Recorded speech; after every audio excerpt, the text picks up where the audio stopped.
It is your boy Truth It here to address any and all things when it's time to, and it's time to. Thank you to blogtalkradio.com. Also, thank you to worcesterdailynews.com. Shout outs to them. And we got a lot of stuff that we need to talk about. And as always, on this beautiful day, I hope you are having a wonderful time and enjoying yourself. And let's get right into it. Positive vibes only, people. I am sending out positive vibes to you today. So please catch these positive vibes.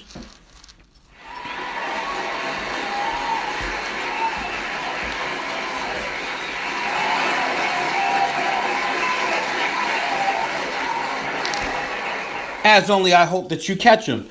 A lot of stuff we need to talk about today. Kevin Spacey is accused of molesting a 16-year-old boy, I believe it is. No, I'm sorry, when he was a 14-year-old boy when he was 26 years old, so we're going to have to talk about that. There's some other stuff that has been going on as well in the news. Trial set to begin locally for a man who went on a Grand Theft Auto type crime spree. And if I can mute that. Went on a Grand Theft Auto like crime spree. And got himself into a little bit of trouble, and now he's trying to plead not guilty. Why is he pleading not guilty? I haven't the foggiest idea, but that's what he's doing, and other things. Also, before I begin, I'd like to also thank Facebook Live, and all my Facebook family, all my people out in Facebook world. Let me get myself situated, because as always, I want to make sure that Truth It in the AM is the best show possible for you guys. Now, I was trying to debate on if I should go 5 days a week or only do Tuesdays and Fridays, and I'm telling you, this decision is tougher than I thought. I have not decided yet. I really like doing the show. That's the problem. The problem is I love doing the show, but is it too much is the question. Am I able to provide the premium content for the listeners 5 days a week? That's the question. And, if I have to bring it down to 2 days a week just to bring the premium content, I will bring that premium content down to 2 days a week. A couple of texters suggested that I should make my show more news, just like reading the news as if I was a reporter. And I don't know if I'm able to do it as a reporter, but we'll see how things are going if we do it that way. Because there's a lot of news out there that needs to be covered, and I could be able to cover all of them. But I don't know if I want to do that. I like my show being more opinion-based, more on me acting and doing things the way I want to do it. So it is a little bit of a kind of a crisis, not a crisis. I don't want to say crisis. It's not that serious. It's not that bad. I am blessed to be doing the show that I'm doing. But, should I keep it should I keep it 2 days a week or 5 days a week? The jury is still out on it, but honestly, it's looking like it still may be 5 days.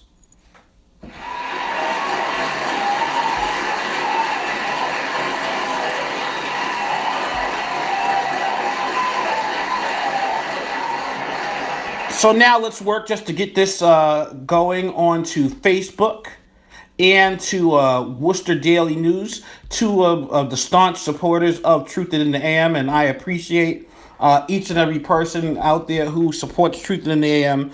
We had over 1,000 viewers, 2,000 viewers a couple of weeks ago. 2,000, and I really am happy about it. And I hope that the views continue to grow, and I hope people continue to like and share. If you are watching or listening, could you please hit that thumbs up if you're watching on YouTube and share it, to people. The more people that gets to watch it, trust me, if you want to know what inspiration is to do these things, it's that people are watching. Nothing's more disheartening than you doing a show and nobody watching it. It's kind of like you're doing it for yourself, and that only lasts for so long. But I do appreciate each and every listener, especially the over 2,500 that listened a couple shows ago. That really made my day, made me say that, I need to keep going. It's not time to quit. And I'm also getting ready to get into other things as well. Might start vlogging, doing daily vlogs, because there's a lot of stuff that goes on around my family. What we just did was we had a hot sauce contest where we bought some of the hottest hot sauce in the world, and my kids, they had to answer questions about me to see who knew me better, and whoever lost had to eat a potato chip with the hot sauce on it. Trust me, it was not fun for the loser. So that's on my YouTube page right now. We also did it with my son. He asked questions, and his two sisters had a contest on who knew him the best, and that loser had to eat the hottest hot sauce in the world on a potato chip. And I think that it's a fun game to play. Especially when you're dealing with loved ones, and they, how everybody, oh, I know you better than your other brother knows you, or I love you more. Put them to the test and put something on the line. Make them drink that hot sauce if they can't do it. If they can't handle it, then hey, that's on them. All right, so now that we have all of that stuff out of the way, let's get into the Kevin Spacey story. Let me first say that I admired Kevin Spacey. As a matter of fact, I admired a lot of people in Hollywood. And it seems like a lot of people in Hollywood now are having their fall from grace, as you would like to, as someone to call it. It's happening to a lot of famous people.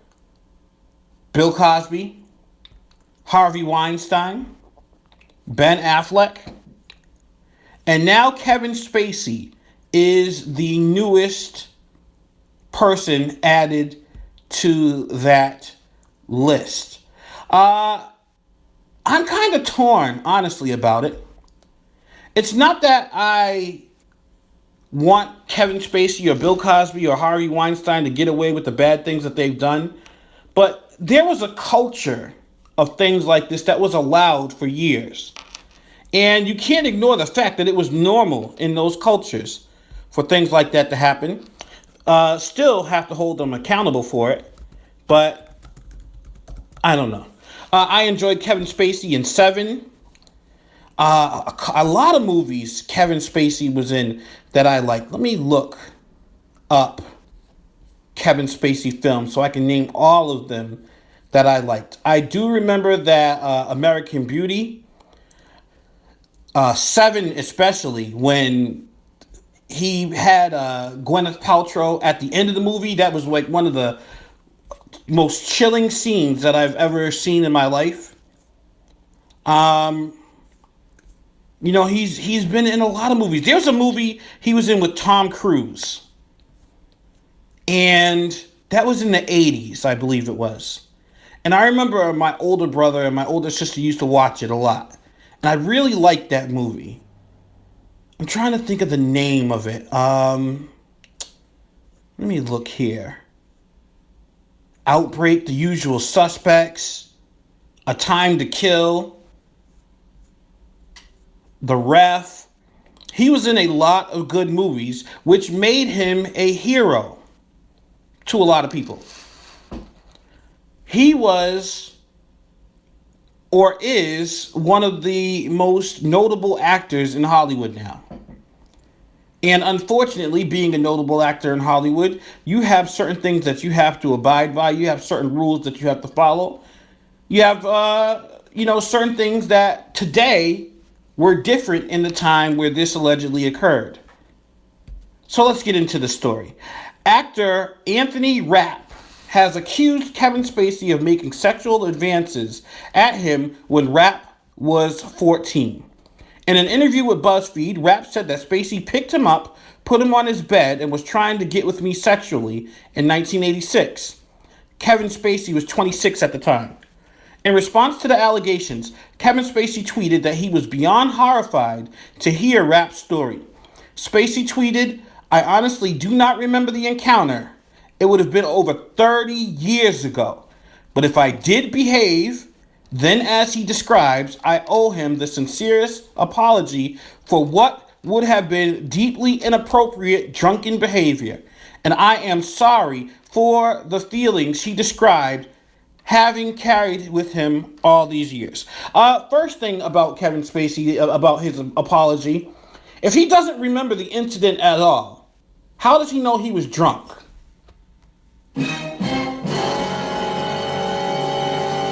Oh, this happened some 30 years ago. I don't remember. I don't know what happened, but it was inappropriate drunken behavior. Was it inappropriate drunken behavior, or do you not remember it, Kevin?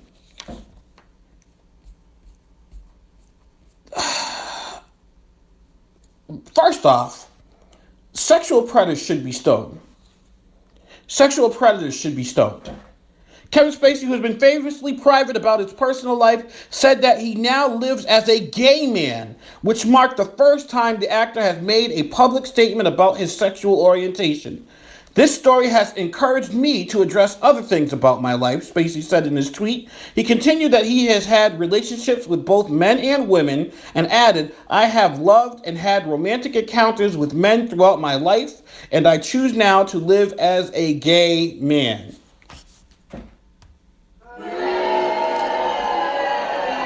Yeah, I booed him. But before you get too bent out of shape, let me explain why I booed him. I didn't boo him because he came out of the closet. I booed him because this was a ploy to come out of the closet to take away from what he did as a sexual predator. In what I like to call whistleblower season, Kevin Spacey is the latest actor in a sick Hollywood to be called out on his sexual misconduct. I'm telling you, in the dark world of Hollywood, this was once the norm. Harvey Weinstein, Bill Cosby, Ben Affleck, and now Kevin Spacey. And trust me, they are not the only ones who will be and have been accused of doing things like this. I know someone from Amazon, I think it was Amazon Film, was accused of sexual misconduct. Bill O'Reilly. If you notice, these are all powerful men in Hollywood in some way, shape, or form. They weren't monsters around gentlemen, though. They were monsters amongst monsters, which means there are a lot more of the people like this because this was the culture in Hollywood. The culture in Hollywood some years ago was like this. If you want to make it in Tinseltown, you're going to have to sleep with me. Or I can sleep with and make sexual advances to whoever I want. Even our president. I just can't help women. But I could do whatever I want. Grab them by the JJ. This was the culture back then. And that was the president's comments was as recent as I believe it was 7 years ago. So this is the climate that these men were in, especially in 1986, where Kevin Spacey was one of the hottest actors in the world. But, Mr. Kevin Spacey, miss me with the I don't remember molesting anyone. If anyone on this planet accused me of molesting them, I know right well that I don't need a good memory to know that I did not or would never have sexually assaulted someone. I would never, my defense would never be if I didn't do it. Oh, well, maybe something happened that I don't remember. No, I know me, and I know I would never be in a position where I would sexually assault someone. So that's the first line of crap that you spewed out in your apology. There's a difference between shooting your shot, aka hitting on someone, and sexually assaulting someone. And this man is guilty of it as far as I'm concerned. I'm glad there's some sort of self-cleansing that's going on in Hollywood right now. I'm glad that these women are brave enough now to come out and start speaking out against these monsters, these predators. I wish they would have done it sooner. I wish it would have happened sooner. I understand why it didn't. But if the sooner you get these out, get the light shined on these monsters, they can stop preying on other women. Women will finally start being valued by their talents and not by underhanded sexual means. So applaud that.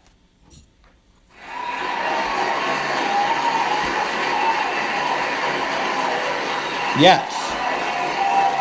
But we still have to remember. We have to remember that this was a culture of sexual misconduct. There were men who thought that they can get away with these things due to their power, and there were also women who slept their way to the top too. This is not all just men in Tinseltown behaving like predators. There were women also using their sexuality to get jobs, to get the part, to get wherever they needed to get. There's stories about sex parties and all kinds of stuff in Hollywood, and I'm glad that it's cleaning up its act also. But the culture has to be dealt with, and I'm glad that the draining of the swamp, something that President Trump says, or lack for a better phrase, is happening right now. I'm glad that they're getting all of these disgusting human beings up out of Hollywood. But oh, Mr. Spacey, Mr. Kevin Spacey, don't think that coming out as gay protects you in any way or makes you untouchable for your sick act to a minor. Your sexuality does not make your behavior in 1986 above reproach. Again, this is not about you being gay. This is about you using it to come out the closet to kind of overshadow the story that Mr. Rapp has accused you of being sexually assaulting. And there's no reason not to believe everything he said, especially since you don't remember it, but you were drunk when you did it. Miss me with the I'm so beyond horrified too. As if you witnessed someone else doing it. It wasn't someone else doing it, so you shouldn't have been horrified. You're the one who did it. You did it, sir. You did it. I'm horrified. Truth It is horrified because people like you can be predators and then garner sympathy due to your celebrity and you coming out of the closet. How brave was it for Kevin Spacey to come out the closet in Hollywood? Mr. Spacey, shame on you, and you should be stoned. If it were up to me, you'd be stoned to death. I don't care. You were 26 years old when you insulted a 14-year-old. There's no excuse. There's no memory loss. You should be held accountable for what you've done. In my opinion, that's worse than anything Ben Affleck did. And that's about it, because what the other people did in their accusations was sick too. So there we have that. Kevin Spacey accused of sexually assaulting a minor, Mr. Anthony Rapp. Next story comes from Worcester, Massachusetts. Opening statements are expected Monday in the trial of a Queen Street man accused of going on an hour-long crime rampage last year that led to his arrest on rape, kidnapping, armed robbery, carjacking, and other charges. In other words, this man was busy as can be. Jury selection began Thursday in Worcester Superior Court for the trial of Antonio L. Damon, 36, and is scheduled to conclude Monday morning. Opening statements by the prosecution and defense are to follow before Assistant District Attorneys Courtney L. Sands and Tara L. Neshev begin calling witnesses to the stand. Mr. Damon of 25 Queen Street was arrested on August 9, 2016 after he allegedly went to a business at 340 Main Street where Truth in the AM used to be hailed at. That's where I used to record the show. At about 5:15 p.m. at 340 Main Street. Armed with a knife, he placed his hands on a 27-year-old woman's throat and raped her. Mr. Damon stands accused of then carjacking a vehicle and sexually assaulting the female driver, getting into 2 accidents, breaking into a business on Denny Street, and committing an armed robbery. Represented by lawyer Sean M. McGinty, Mr. Damon has pled not guilty to 3 counts of aggravated rape, aggravated kidnapping, carjacking, assault with the intent to rape, indecent assault and battery, 2 counts of strangulation or suffocation, armed robbery with 2 counts of assault with a dangerous weapon, breaking and entering, 2 counts of assault and battery, witness intimidation, driving so as to endanger, and leaving the scene of a property damage accident. Judge Richard T. Tucker is presiding over the trial, which is expected to last about 2 weeks.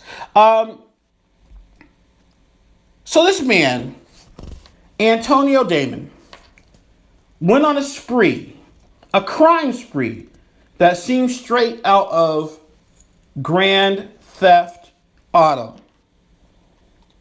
Besides the rape and all, but then again, with the Grand Theft Auto games, you can do almost anything in those games. Who knows what's allowed in those games these days? But another thing I have a hard time with is, how does one plead not guilty to crimes that everybody knows you did? Why are we going to waste time and have a trial for this stuff? He was arrested at the scene of a robbery. So he was caught. The car he crashed up has his DNA all over it. He was in the car, the stolen car. The women can identify him. How does he still plead not guilty? To me, things like this are an abuse to the justice system. It just is. When you can do all these things to prolong time, even people on death row. Sometimes people are on death row for years. On death row for 15, 20 years, doing appeals and prolonging what they're supposed to get. This is why I can never be president.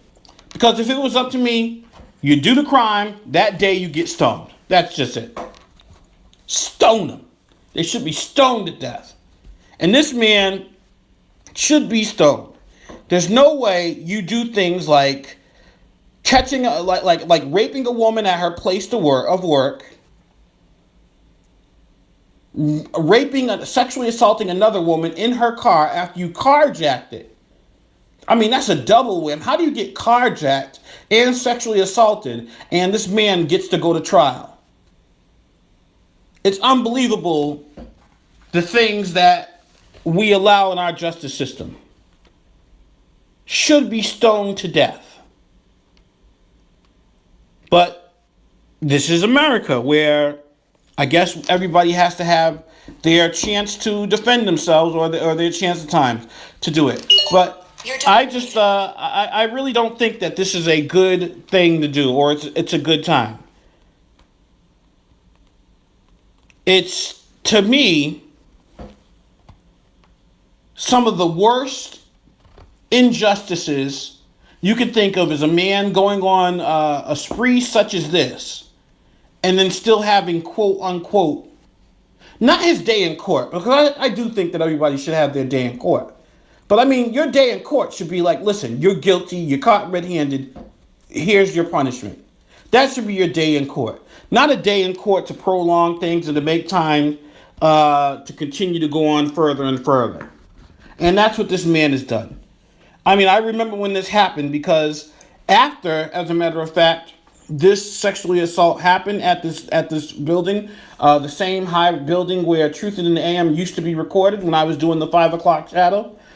The people who owned the space didn't want to stay there anymore because they didn't feel safe.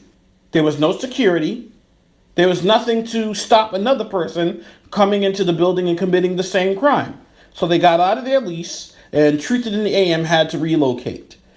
Thankfully, I'm still in beautiful Worcester, but who knows what could have happened just because of this man. So this story is not really personal to me, but if they needed someone to do the stoning, I'd do the stoning.